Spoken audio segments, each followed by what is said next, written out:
रास्ता कड़े माटी खोली पाइप बिछाउथवा कंपानीर खामखियाली नीति जोगु आज चलीगला दुईटी निरीह जीवन।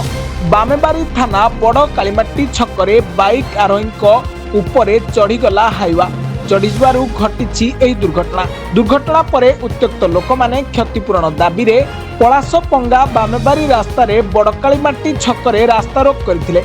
दुर्घटनार दीर्घ 6 घंटा पर क्षतिपूरण मिलवा प्रतिश्रुति पर हटिथिला रास्ता रोक। गोटे बाइक रे 3 जन आसुथुवा बेले रास्ता कड़े माटी खोली पकाई पाइप बिछाउथुवा कंपानीर खामखियाली नीति जोगु रास्ता कड़े गदा होइथिबा माटी रे बाइक खसी जिवारु सेमाने रास्ता उपरे पड़ी जाइथिले। एही समय पछरु आसुथुवा एक हाइवा सेमानक उपरे चढ़ी जाइथिला। फଳରେ कालीमाटी गाँवर रामकृष्ण पूर्ति एवं बुदुना गाँवर रथ आंगराईंकर घटनास्थल ही मृत्यु घटी।